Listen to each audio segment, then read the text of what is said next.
players go, because as we heard a number of times from some of our experienced commentators yesterday in Europe, when it comes down to it, in these single game scenarios, you leave nothing in the gym. You need to bring everything on the floor. Absolutely, especially this stage of the day. It's your second game of the day. Both of these teams without a win quite yet. You have to pull something out of the bag to find a victory here. Zeus Thanatos taken away from Cope, whereas Todd and Nike away from NielMah. So the first pick coming out of NielMah, one of the classic names in SMITE, by the way, is Sylvanas, the push guardian, is selected. This name goes back years, actually. It's the namesake of the guardian, NielMah, the support player for this team, actually. We've seen Challenger Cup teams be named NielMah for literal years at this point, so it's fun to see that little throwback there. Is Inami going to get locked in for Cope after the Sylvanas alongside the Poseidon here? Not a bad idea trying to lock down Sylvanas with a Whirlpool Kraken, because Sylvanas' heal over time is not going to really help him out if he's going to get bursted that quickly. Apollo, global presence coming out from the Hunter on Neil. And then Ymir, that is likely going to be the selection for. Double Guardian. Honestly, I think that's more Kiki than Schleep or a Skilladon, as his name is. I think we're going to see Ymir in the solo lane from Kiki. Absolutely. We've seen him play the Kabrakan earlier today, so I wouldn't be surprised if he pulled out the Ymir this time around. Ymir has a lot of offensive capabilities in that solo lane. It's a lot of surprise damage, so a lot of solo laners might not expect it. You got to keep your mind open, though. Like I said, it could wind up on Skilladon in the jungle, but I think this is much more Kiki than Skilladon. That's those janky picks that I was talking about earlier before we got into picks and bans. Kiki has a very eclectic god pool, and he's a traditional solo laner. So those of you that know him as the maybe average mid laner that he was for the past year plus, solo lane, that's his natural position, and his god pool complements it. And on top of this, whenever you have a magical god in the solo lane, Cope now is going to have to probably build into magical defense, which is going to allow Skilladon to make those rotations and make it that much more efficient. Geb is going to be protecting Serket and Izanami for Cope this time around. NielMah has 2 more selections, and Sun Wukong pretty much confirms that the Ymir will be in the jungle, so don't count your chicken before they hatch. But that Chang'e mid, that's going to be an interesting look, borrowing a strategy from the console world. Chang'e has been very prevalent here in our Season 4 selections. What if it's Chang'e solo and Ymir mid? Real talk, I'm expecting that, but I didn't actually want to say Kiki. it. That's what I'm saying. Kiki has a propensity to play healers. The old SMITE joke is the fact that Kiki only plays female characters and Poseidon and Apwash, but that's an alien. So when it comes down to it, Chang'e solo, Ymir mid is actually a possibility for this team. And as we talked about it again, these jank picks bring us to the game. No more guesswork. Where are they landing? Let's take a look right about now. And that mid laner will be Venenu on that Chang'e. We'll see Kiki on the Sun Wukong, Skilladon on the jungle Ymir, NielMah and Data Remember on the Sylvanas and the Apollo respectively. And across the way on Cope's team, everything is as it should be. Cope solo tier, Anxiety on the jungle, Serket, Viper, Valentine, and Sops make your Poseidon, Geb, and Izanami players. A lot of burst damage on the side of Cope's team because of the fact that they have Serket and the Poseidon here. They have so many easy targets here. The immobile Guardians here between Skilladon on the Ymir, NielMah on the Sylvanas. Those 2 targets are going to be very juicy here out of Cope's team. Are they too far? Can NielMah just collapse on this if they realize? They wanted to go so deep there. They actually didn't spot it out. What a great play. They cannot collapse it at this time, because even if they tried to collapse on it at this point in time, they would be giving up too much farm in the process. And now Cope, they're going to not only proxy on the left, proxy in the mid, and now they could potentially look to invade the speed on the right and the red on the left. So we've seen this proxy specifically on the duo side, out of the duo lane. They get the wave in between the tier 1 and the tier 2 tower and then head towards the purple. The fact that these guys are going by the Phoenix for the double proxy and then the jungle clear, that's something new and different, Toli. What can you talk about the efficiency of this strategy? Well, the efficiency here is the fact that they're only giving up a wave on the right-hand side. This still gives them level 2 between the tier and the Serket, and now they're going to look to stop and defend their own blue, and they do get it, and now Kiki is going to be in a lot of trouble. Gone! Anxiety starting things off with a bang. It's first blood before the first minute. There's no luck for the Sun Wukong players, unfortunately. Kiki's getting the worser end of this. We also saw in the last game as well, Mango was struggling so greatly because of the fact that the Circuit onto the enemy jungler was just punishing him. Sinisher doing a great job that last game. And now this time around, Anxiety making sure he shuts down Kiki, which is going to put Cope in a great position moving forward. Early oracles coming out from Cope's team here. Just having the run of the jungle. So as I said before, these guys proxied. This success is off of that strategy 100%. That deep proxy allows so much room for Cope to go ahead, strip the enemy jungle, and then, well, strip the enemy team there. We got to see Kiki just get slaughtered. But how many times can you do that? Because to me, that looks like a severely punishable strategy. You just have to make sure that you're all grouped up and not giving up too much in the process, because if you're going to proxy farm that deep, the enemy team can proxy that deep as well. And this is a very highly practiced strategy. You have to be able to buy quick enough to be able to get out of your base fast enough to be able to get in that position before the enemy team can stop you in your tracks. As long as you're grouped up as 5, there shouldn't be too many problems, because now at least you're forcing a 5v5 fight anyway on the left-hand side of the map, and that might even disrupt the flow coming out of NielMah. Here's the thing, though. Looked nice. Was interesting to look at. They got 3 they got out of the 4 buffs. They got 3 out of the 4 buffs. They got first blood, and it's a tie game. Teams are separated by 200 gold. I feel like this lead should be so much more. Well, it's 1,000 gold now. Whoops. Left-hand side, though. Left-hand side, still doing a good job pushing down the wave. Sylvanas is doing a good job in terms of keeping Data Remember up alive here. Valentine and Sops, he might be in a little trouble. He's only level 4. He doesn't have the Changa stun. The ultimates are going to come online, but not wanting to commit to the Kraken. Great usage of the beats and the Moonlight Dance. I would have liked to see, I would have liked to see Anxiety go in there and use the taunt into the ultimate, the full kit and caboodle, instead of just jumping directly for the ultimate. Venenu able to dance his way out of that problem, no big deal. Team separated by 1,000 gold. I got it right this time. That's why I said it again. You know, the 2 and the 3 does look kind of close and similar, you know? You know what, Totally? I don't need your sass right now, okay? You sure those glasses are okay? Listen, you and your slippers can just be quiet about the numbers right now, There's nothing wrong with my unicorn slippers. Cope and NielMah need to find a unicorn somewhere in this relegation process. I think they understand that they're looking up at their opposition more often than not. And this is one of the few matches that is going to be relatively even. So both of these teams, this is an almost must-win here as Venenu tosses his ultimate and secures his own buff, it looks like. Going to be an interesting look as that ultimate saves the day for the moment. Anxiety did actually pick that one up there. The ultimate from Venenu, not in time to really secure it. So overall, second speed buff stripped away from Cope's team, doing a great job being offensive. Couldn't even see it in traffic. Cope bringing 4 players down to really invade that speed. Wants to keep Skeleton down and where he can't do much damage without that speed buff. So Cope here, like I was saying, Cope and NielMah here, or NielMah, excuse me, here with this matchup. I think this is one of the more even matchups we're going to see today in relegation. So both of these teams understand that this is pretty much a must-win. They have to get this win so that they can look at some of the fiercer opponents and have more wiggle room. Second game of the day for both of them here, and with a rotation on the right-hand side, Cope's team is going to start up the Gold Fury. The Kraken is available.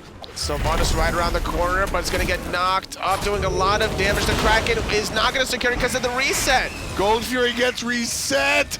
NielMah, gotta feel good about that. The Wisps get 1, Data Remember gets the 2nd. Gold Fury still below half HP. Cope is the problem. The team is the problem. Wrong choice is made. And NielMah able to grab that, and now teams are separated by 200 gold. That was a very aggressive call, considering the fact that Anxiety was on the right-hand side, applying so much pressure onto Kiki. He stole away the speed, stole away the blue, even forcing out the ultimate from Kiki to secure the own blue for Cope. But despite all those great plays on the right-hand side, they gave that all away by making a huge misplay on the left, giving up the Gold Fury by only doing it with 3 members. I liked everything about that play, to be honest with you, Anatoly. I have no problem with Cope making that play whatsoever. 3 players short. It's a lonely Sylvanas. What's he going to do? Toss his root and steal the Gold Fury? No, the Kraken is there for secure. You hit the shell. Everything was done right except for the execution. Why did they leash? The problem was everyone was so low from the damage that NielMah was applying with the Wrath of Terror, and the Wisps did so much damage that it even killed the Ballantyne. He was taking so much damage from Gold Fury with the Sylvanas combo, and even the rotation from Day to Remember found another cleanup kill onto Viper. So even if they got the Gold Fury, they were guaranteed to lose at least 2 members, if not all 3, if they tank that a little bit longer. Very, very true. There's the dance coming out of Venenu, and Kraken just not going to happen. Honestly, neither is Venenu's ultimate, so, well, ult for ult in the mid lane, everybody comes up short. And that's a very suspicious ultimate coming out of Venenu, using that ultimate at that point in time because it's only being paired up with NielMah, and there's not much kill potential there. 2 on 3, left-hand side, though. A lot of damage being traded out between these hunters. Data Remember deals a lot of damage, and I love the decision-making coming out from the Apollo player. There's no shame in retreating, and as soon as the audacity goes down, you can see the way Apollo holds his hands, and Naruma getting held by the enemy team. Everything tossed at him, pushed into the fountain, pushed into the water pool. Skeleton gets one, but Cope answers back. Skele gets help from Kiki. Kiki's making the rotation, wants to find another cleanup kill. The nice wall from Skeleton, and with the ultimate from Kiki, could potentially chase this down, doing a lot of damage. Knockup is not going to deter Kiki. He knew the decoy was going to kill Viper, using the cudgel on top of Mixiety. Rotation from Day to Remember, not on the mark to be able to stop Serket from retreating. And again, those are the small plays that I really, you are being reintroduced to Kiki So Cheeky. If you are a fan that has picked up the SPL in the past 2 years or so, you know Kiki is a mid laner, but going back to the beginning of the SMITE Pro League, he has always been a solo laner, and he has that type of character knowledge. Cool guys don't look at explosions, and apparently Kiki doesn't look at dying enemy teammates whenever his decoy is on them. Just great recognition, and this is why he's been just a solid solo laner ever since he first joined the competitive scene way back in the day on Snipe. Yeah, he's always been an interesting player, whether it's his interesting god pool or his interesting approach to the strategy of the game, actually. He has a lot of interesting calls, and I'd like to see how he adapts to the pressure that Cope has given them. And speaking of which, of interesting things is if you look at his build here, he went for the Swift Wing starter item here. It's going to give him a lot of movement speed once he leaves the base for about 15 seconds or so, as well as giving him 10% natural movement speed with 5 HP 5 in the laning phase. Is that a teleport as well? So he has teleport and the Swift Wing. I feel like these items are usually mutually exclusive. I feel like you pick up the Swift Wing because you want to make it to lane and don't want to invest in that teleport, but here we actually see both. What do you think the benefit of the Swift Wing is here? It's also going to be just a natural movement speed of the item. It's a very cost-effective, but Cope finds a solo kill onto Kiki because of the fact that the ultimate wasn't available. He had to use it earlier on to secure the kill onto Viper, and now Cope with a solo kill. Big play coming out from Cope, and like I said, this is the game that you have to come up big if you're on these teams. You absolutely need to make the plays. You need to show the people at home what you're capable of. Right now, all things tied up. And because of the fact that he went for the Swift Wing, he didn't have the tier 2 silver breastplate for that physical defense, which allowed Cope to get off all the damage from his combination, securing the kill very easily. Right side, still just solo laner on solo laner. Kiki trying to deal with that, but mid lane, ultimate out of Ballantyne. Venenu is going to be in trouble. Can't dance away from this. No hit coming out from the Serket. Still trying to finish it off. Can't and won't. Anxiety takes a ton of damage and walks away. This Chang'e pick has been so good so far in terms of not having too many deaths. It's very easy to avoid a lot of the Serket damage between that Moonlight Dance, having a little bit of sustain before the damage actually comes up, as well as the disruption flow from NielMah. Here's my beef with the Chang'e selection. As you can see, her build being relatively standard, I think, coming out with the boots into, we'll see what that turns into. But here's my problem with the Chang'e, is that right now, Data Remember is your only late game damage. Naruma, I mean, he's playing in support, right? Skeleton in the late game is going to transfer from damage-dealing early game Ymir, leaning on Frostbite procs, to just pure Guardian Ymir, basically. And Kiki So Cheeky on the Sun Wukong, we'll see where his build goes, but that's another tank. All of your damage is front-loaded on the Hunter. And I like that idea, though, because the fact that you have these triple magical gods here from NielMah, but that might bait out Cope's team to be able to start building into magical defense. And then without physical defense, Data Remember should be able to absolutely melt people in the late game. Once Apollo gets to that level 17 plus mark, gets like 4 to 5 items with the Audacity stacks, he's a force to be reckoned with. Okay, I'll give you that. We'll take a look. I'm still not sold, though. I still would like to see more damage out of Venenu. Do you think he can build aggressively? Venenu here should be able to still be aggressive here. It looks like he's going to be building into that Book of Thoth, making sure that he gets the mana that he really wants to be able to start spamming these abilities. Right now, all things tied up. And a slow-paced game, especially in comparison to some of the other matches that we've seen. In memory of Gabe, starting things off very quickly and continuing on. Took them a while to really find their footing to end the game, but they certainly were able to start things off and go off to a great lead. Noble, also a quickly paced team. When it comes down to these two guys, is it just the way the game is going, Totally, or do you think that they're playing slow by design? It's definitely not slow by any stretch of the imagination, considering how aggressive Cope's team was by proxy farming between the left and the mid Phoenixes, and they're still trying to force the Goldfears here, already less than 25% health. Nice freeze from the backhand side. It's taken away again! Taken away, stolen. Naruma gets credit for it. That's 2, and Kiki gets his kill. That's the second kill for the solo laner. Cope answers back, and so does Anxiety, but he's low. There's a nice little mez and damage coming out from the Apollo. Knockup out of Valentine is good. Skeleton so off the mark, but Data Remember makes up for it with the kill on the Anxiety. That in-hand from the Apollo was just perfectly timed because of the expired Geb shield to be able to confirm that last hit. Because Circuit is so mobile here with that Heartseeker getting 10% extra movement speed, yet again we see a similar situation where the casting of the freeze animation was in range at the time, but the movement speed puts Anxiety out of range. And those are the things, you got to keep those in mind. Naruma here with the siege coming up in the mid lane, able to take down the tier 1 tower. That'll be 500 gold in the pocket, plus the stolen Gold Fury. That's going to increase the lead to about 3,000 gold. Really strong play coming out from Naruma. They've been always in position to contest these objectives here. The first one was very sloppy coming out of Cope. The second one was well-timed, but it was all about the positioning from Skeleton. He came in from behind. He froze Viper from being able to crack in synergy with the Izanami ultimate, and that's what prevented that second Gold Fury going in the way of Cope's team. And it was the wraparound. It was just the positioning coming out from the players over there. Nobody knew that he was sitting up there on the top, coming around the corner and able to grab it. Very quickly, we take the brief break. We're going to come right back into the game, and we'll see where everybody's at. Data Remember, very important kill that he lands there. 2-0-1. I feel like the Hunters have been relatively quiet here. And both of his kills were off of the backs of those failed Gold Furies from Cope's team. Yeah. Just benefiting Data Remember moving forward. Level 14 currently, still looking to get into that later game. Nice juke from Cope, going underneath Skeleton, juking out that freeze. Anxiety shows up just to provide Cope a little bit of help here in the dual lane.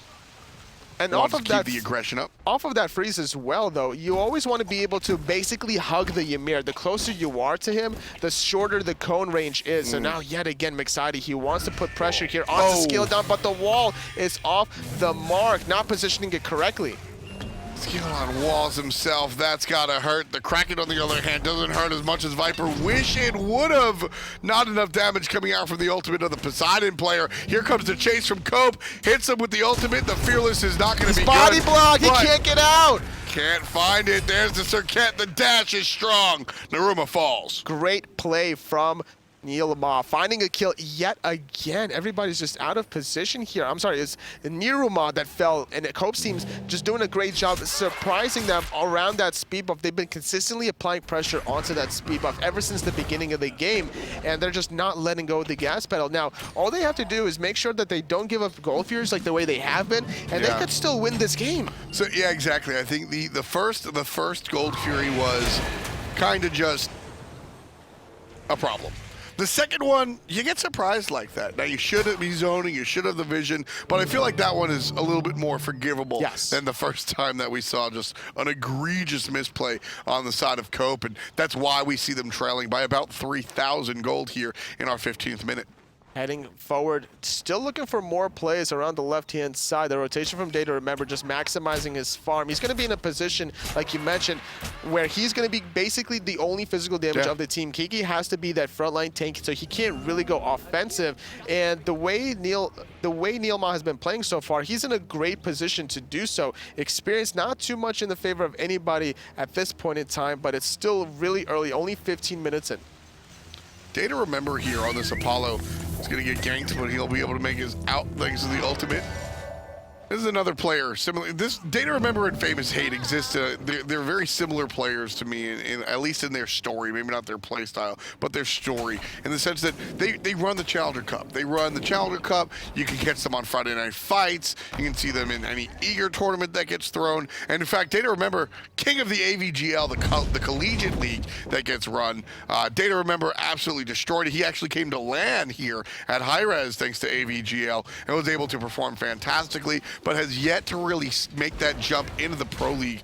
Totally, what's the difference between dominating everything beneath Pro League level and the actual SPL? It's just about the team synergy that you have with your teammates there. Whether or not you're in the AVGL, the Challenger Cup, there's a lot of the difference of experience gap between playing with 4 other players for about a month versus a year. Oh, well, Kiki's in trouble here. That is...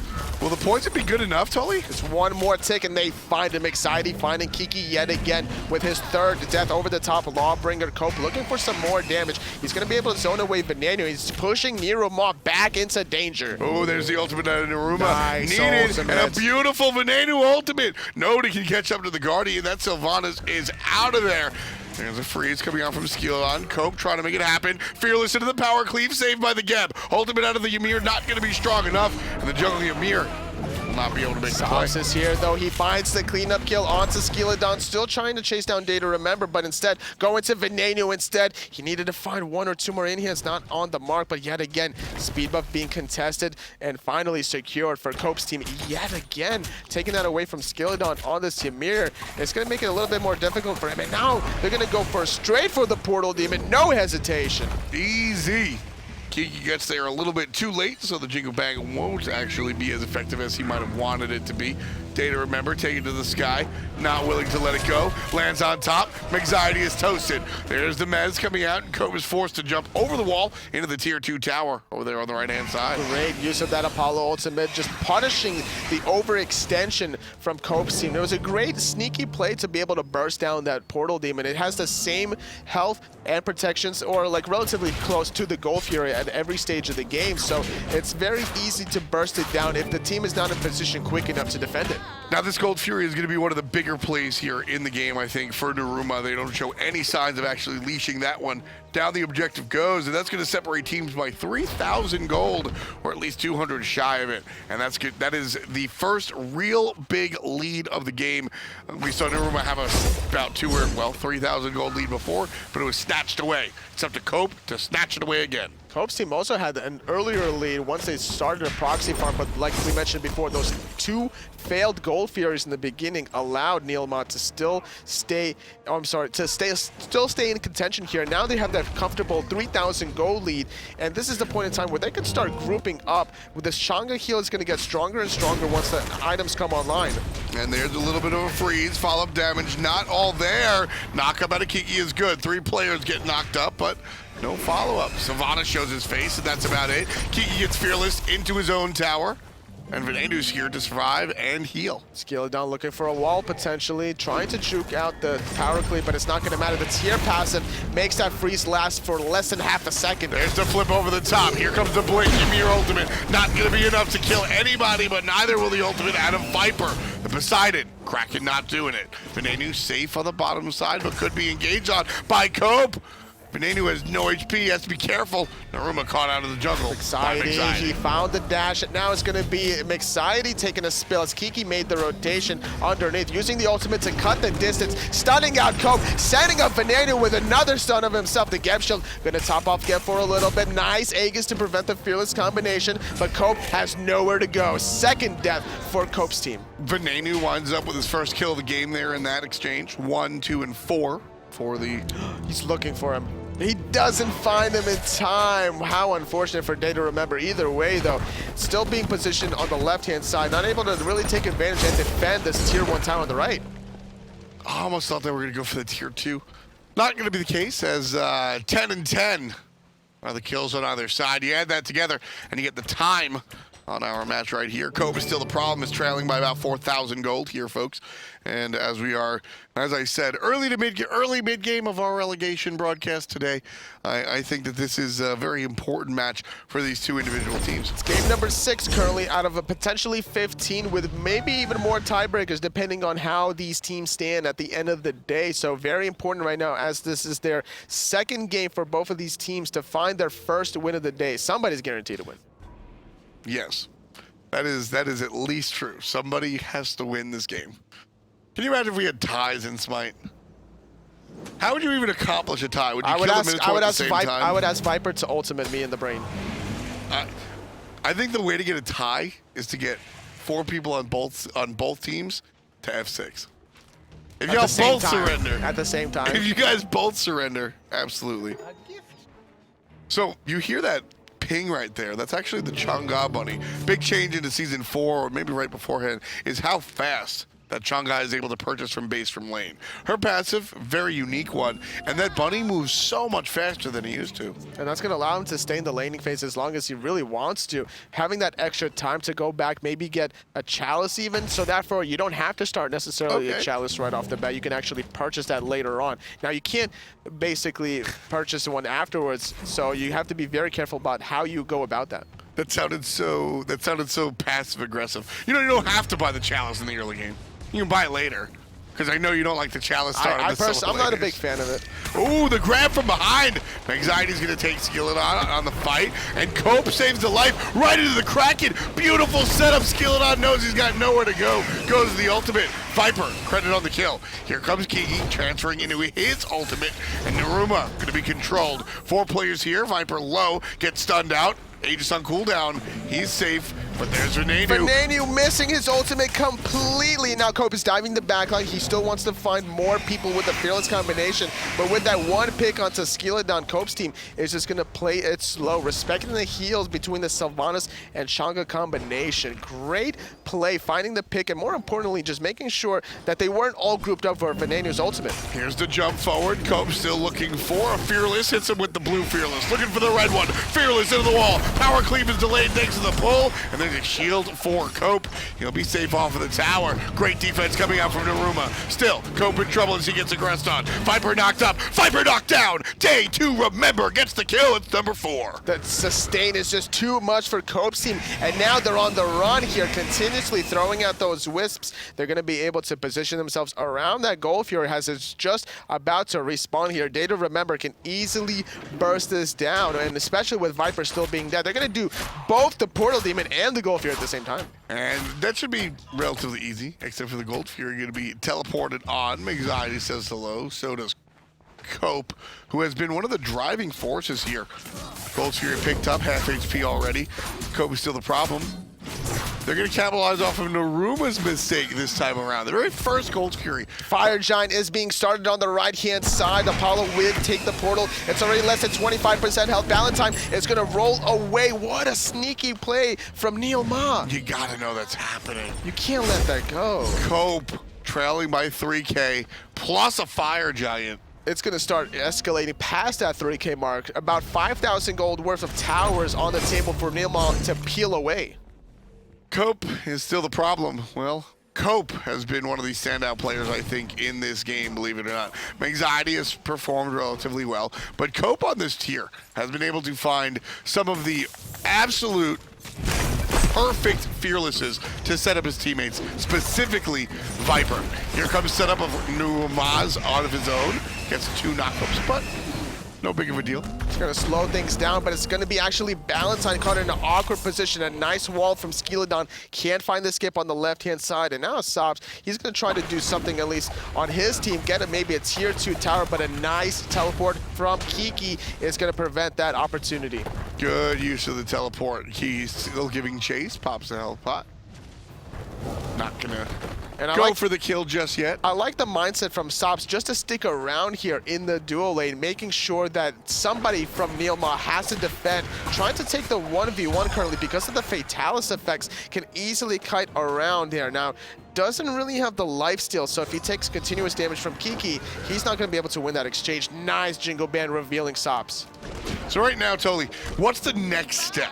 NielMah has a big lead, and this is exactly where I was going to go with the conversation, is that you have the Fire Giant. Just push already. Why is NielMah waiting so much? They've been wanting to make sure that they strip away some of the jungle buffs as well. They found the speed buff away on the right-hand side of the map. After they got the tier 2, they went to speed. Now they're going to go to the left-hand side after they already got the tier 2 in mid. So that 3,000 gold lead that they had earlier on now is about to be 8,000 once they get these last 2 remaining towers on the left. And this one's going to go down very quickly. That's 500 gold for this, and then of course 1,500 for the tier 2 tower. There's a good wall. Skeleton to freeze.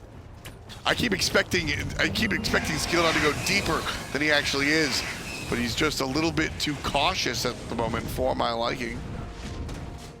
Still waiting. Trying to see if Looking Kiki for it. is going to be the buffer here. We see over the top is the Lawbreaker, but a beautiful wall from Skeleton is going to prevent it. A nice little knock-up here from the Sylvanas. Chang'e ultimate deterring away. The Kraken is going to do a little bit of damage as Valentine retreats. Cope baby gets the kill. Anxiety gets the kill, but Cope did all the heavy lifting.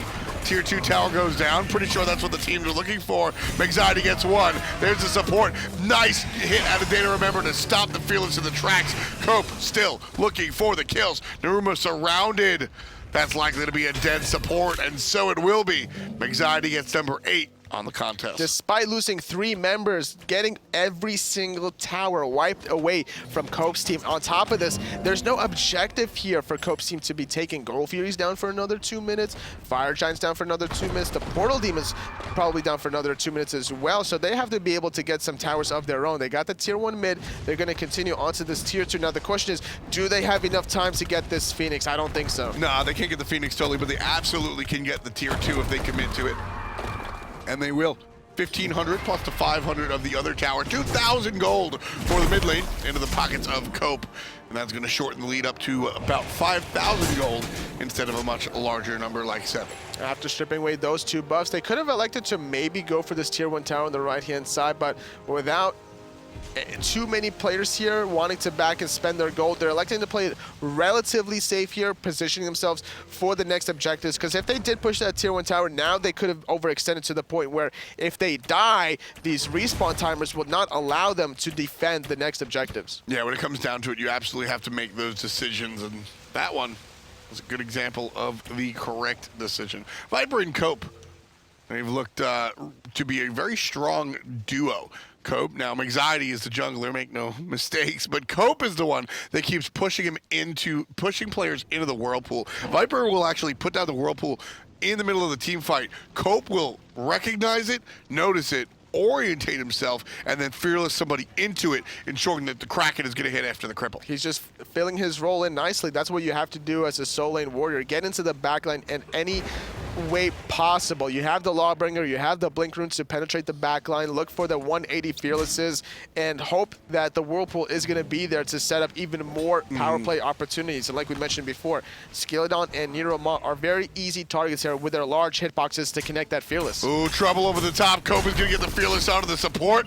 Forced out to use the Wrath of Terra, knocking up 3. And that be that. Nice little wisp I don't think heal. he really needed to use that ultimate there. There was only 3 members from Cope's team to be able to take advantage of it. So now without that ultimate from NielMah, that's a huge space control taken away. And that one ultimate can continuously set up Venenu for an ultimate of his own. So here's my, well, we'll hold that. Portal Demon is going to be taken away. Unleashed one more time. Fearless right into the combo. That's what we were talking about. Crack it over the top, but it's saved. The Aegis is too strong. Cope punishes after the fact. Triple ultimate There's from the ultimate out of Venenu. Chang'e. Triple ultimate from Venenu, finding the kill. Data Remember still dead, utilizing the sustain from Chang'e and Sylvanas to stay topped off. Viper in a lot of trouble. He's going to get chased down by Kiki a little bit, but now nobody's peeling for Venenu. He's so low against Cope. And he's going to be dancing away. Cope finds the heal, so does Venenu. Fearless is strong enough to take the life of the mid lane Chang'e. Can Cope escape here? It's a 1v3 at the moment, but he's got some help. Skeleton walls off the rest of the help, but everybody walks away from Cope, who's been out of control. 5-2-10 for the namesake of this team competing in our relegations. 16 kills in total, comparatively speaking to NielMah's 12. They're certainly leading there, but NielMah has the gold lead by about 3,000. Fire Giant gets taken by Cope. That's going to even things up, and Skeleton, he is dead. He's toast, completely toast here. Valentine even credited with that kill after the roll. They lost 2 members earlier on, and I'm still looking back at the ultimate that was used by NielMah when he was caught out of position. Had that ultimate been available for the Sylvanas player, that could change the tide around completely, because Venenu, he found a beautiful 3-man ultimate, and there was just not enough damage there earlier on. Now, granted, the play from Cope as well. He found a blink, 180 fearless onto both Venenu and Data Remember, and despite the Kraken being negated by the Aegis, they still found Data Remember, so that's a very difficult 4v5 for NielMah. And NielMah is running into the problem that we addressed early on, in the fact that Data Remember is one of the only damage dealers on this team. Ymir has more power than you might expect, but still kind of coming up short. The forced initiation by Cope is still the problem. Pulled into the Phoenix is going to be the support ults, but it still works. Either you initiate or you force me to. Either way, we come up the same. Cope gets 3 kills, excuse me. And the right Phoenix is going to go down here. They'll transfer over to the mid and take that Firebird as well. What's after that, time can only tell. Cope is now in the lead yet again. They had a great early game. They were struggling in the mid, and now they're even looking to close this game out. They lost 1 member in the process, but they got 3 players dead on NielMah. They're going to try to maybe force out this Titan? Yeah, that's what the play is, going directly for the Titan. It's already down to 50% HP. Cope can play defense. They got it. NielMah drops the ultimates. They seize the opportunity. And Cope, they're going right for it. Over the top, the Order Titan claims Cope, but Cope claims the Order Titan. And they win with just a